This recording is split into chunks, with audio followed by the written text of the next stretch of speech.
ರವೀಸ್ ಅಡುಗೆಗೆ ಸ್ವಾಗತ. ಇವತ್ತು ಮೆಂತ್ಯ ಪಲಾವ್ನ ಮಾಡ್ತಾಯಿದ್ದೀನಿ. ಮಕ್ಕಳ ಲಂಚ್ ಬಾಕ್ಸಿಗೆ ಬೆಳಗಿನ ತಿಂಡಿಗೆ ಚೆನ್ನಾಗಿರುತ್ತೆ ಇದು. ಮೆಂತ್ಯ ಸೊಪ್ಪನ್ನ ತಿನ್ನೋದ್ರಿಂದ ಆರೋಗ್ಯಕ್ಕೂ ಒಳ್ಳೆಯದು. ನೀವಿನ್ನು ನಮ್ಮ ಚಾನಲ್ಗೆ ಸಬ್ಸ್ಕ್ರೈಬ್ ಆಗಿಲ್ಲ ಅಂದರೆ ಸಬ್ಸ್ಕ್ರೈಬ್ ಮಾಡ್ಕೊಳ್ಳಿ. ಮೊದಲಿಗೆ ನಾನು ಮೆಂತ್ಯ ಸೊಪ್ಪನ್ನ ತೊಳೆದು ಕಟ್ ಮಾಡಿ ಎತ್ತಿಟ್ಕೊಂಡಿದ್ದೀನಿ. ಅಕ್ಕಿನ ತೊಳೆದು ಮುಳುಗುವಷ್ಟು ನೀರು ಹಾಕಿ 15 ನಿಮಿಷ ನೆನೆಸ್ಕೊಳ್ಳೋಣ. ಒಗ್ಗರಣೆಗೆ ಈರುಳ್ಳಿ, ಟೊಮೊಟೊ, ಸ್ವಲ್ಪ ಹಸಿ ಕಾಳನ್ನ ತೊಗೊಂಡಿದ್ದೀನಿ. ಹಾಗೆ ಚಕ್ಕೆ, ಲವಂಗ, ಪಲಾವ್ ಎಲೆ, ಸೋಂಪು ತೊಗೊಂಡಿದ್ದೀನಿ. ಮಸಾಲೆ ರುಬ್ಕೊಳ್ಳೋಕ್ಕೆ ಒಂದು ಮಿಕ್ಸಿ ಜಾರ್ಗೆ ತೆಂಗಿನಕಾಯಿ, ಖಾರಕ್ಕೆ ಎಷ್ಟು ಬೇಕೋ ಅಷ್ಟು ಹಸಿರು ಮೆಣಸಿನ್ಕಾಯಿ, ಶುಂಠಿ, ಬೆಳ್ಳುಳ್ಳಿ ಮತ್ತು ಕೊತ್ತಂಬರಿ ಸೊಪ್ಪನ್ನ ಹಾಕಿ ನುಣ್ಣಗೆ ರುಬ್ಕೋಬೇಕು. ಇಷ್ಟಾದರೆ ಸಾಕು. ಒಗ್ಗರಣೆ ಹಾಕ್ಕೊಳ್ಳೋಕ್ಕೆ ಸ್ಟವ್ ಮೇಲೆ ಒಂದು ಪಾತ್ರೆ ಇಟ್ಕೊಂಡು ಎಣ್ಣೆ ಹಾಕ್ಕೊಂಡಿದ್ದೀನಿ. ನಾವು ತೊಗೊಂಡಿದ್ವಲ್ಲ ಚಕ್ಕೆ, ಲವಂಗ, ಡ್ರೈ ಸ್ಪೈಸಸ್ಸು ಅದು ಹಾಕ್ಕೊಂಡು ಸ್ವಲ್ಪ ಫ್ರೈ ಮಾಡ್ಕೊಳ್ಳೋಣ. ಈರುಳ್ಳಿನ ಹಾಕಿ ಚೆನ್ನಾಗಿ ಫ್ರೈ ಮಾಡಿ ಕಲರ್ ಚೇಂಜ್ ಆಗೋ ತನಕ ಮೆಂತ್ಯ ಸೊಪ್ಪನ್ನ ಹಾಕ್ತಾಯಿದ್ದೀನಿ. ಮೆಂತ್ಯ ಸೊಪ್ಪು ಎಣ್ಣೆನಲ್ಲೇ ಚೆನ್ನಾಗಿ 1-2 ನಿಮಿಷ ಫ್ರೈ ಆಗಬೇಕು. ಆವಾಗ ಕಹಿ ಇರಲ್ಲ. ಚೆನ್ನಾಗಿ ಫ್ರೈ ಮಾಡ್ಕೊಳ್ಳೋಣ. ನೋಡಿ ಇವಾಗ ಆಗಿದೆ ಇದು. ಕಾಳು ಸೇರಿಸ್ತಾ ಇದ್ದೀನಿ.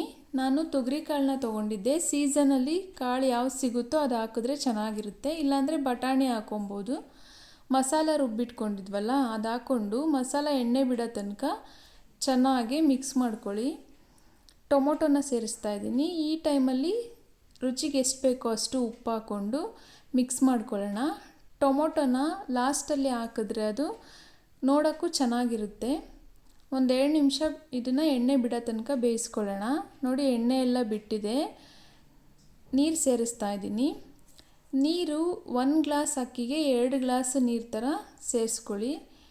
ಚೆನ್ನಾಗಿ ಮಿಕ್ಸ್ ಮಾಡಿ ನೀರನ್ನ ಕುದಿಯೋದಕ್ಕೆ ಬಿಡೋಣ. ಉಪ್ಪು ಖಾರನ ಇವಾಗಲೇ ಚೆಕ್ ಮಾಡ್ಕೊಳ್ಳಿ. ಒಂದು ಪ್ಲೇಟ್ನ ಮುಚ್ಚಿ ನೀರನ್ನ ಕುದಿಯೋದಕ್ಕೆ ಬಿಡೋಣ. ನೀರು ಚೆನ್ನಾಗಿ ಕುದ್ಮೇಲೆ ರೈಸ್ನ ಹಾಕ್ಕೊಬೇಕು. ಇವಾಗ ಈ ಥರ ನೀರು ಕುದಿಯುವಾಗ ರೈಸ್ ಹಾಕ್ಕೊಂಡ್ರೆ ಮಸಾಲ ಎಲ್ಲ ಚೆನ್ನಾಗಿ ರೈಸ್ ಜೊತೆಗೆ ಹೊಂದ್ಕೊಳ್ಳುತ್ತೆ. ಸಪ್ರೇಟೆಲ್ಲ ಆಗಲ್ಲ ಮಸಾಲ. ಒಂದು ಸತಿ ಚೆನ್ನಾಗಿ ಮಿಕ್ಸ್ ಮಾಡಿ ಮಸಾಲನ ರುಬ್ಬಿ ಸೇರಿಸೋದ್ರಿಂದ ರೈಸು ಕಲರ್ಫುಲ್ಲಾಗಿ ಚೆನ್ನಾಗಿ ಬರುತ್ತೆ. ಟೇಸ್ಟು ಕೂಡ ಚೆನ್ನಾಗಿರುತ್ತೆ. ಇದನ್ನು ನಾವು ಕುಕ್ಕರ್ ಕ್ಯಾಪ್ನ ಕ್ಲೋಸ್ ಮಾಡಿ 2 ವಿಜಿಲ್ ಕೂಗಿಸ್ಕೊಳ್ಳೋಣ. ಸಾಕು, 2 ವಿಜಿಲ್ ಆದರೆ ಸಾಕು. ಅನ್ನ ಸಾಫ್ಟಾಗೆ ಉದ್ರುದ್ರಾಗೆ ಆಗಿರುತ್ತೆ. ಇವಾಗ ಕುಕ್ಕರ್ ಕೂಗಿ ಕಂಪ್ಲೀಟಾಗಿ ತಣ್ಣಗಾದ್ಮೇಲೆ ಓಪನ್ ಮಾಡಿ ನೋಡ್ತಾ ಇದ್ದೀನಿ. ರೈಸ್ ನೋಡಿ ಎಷ್ಟು ಚೆನ್ನಾಗಾಗಿದೆ.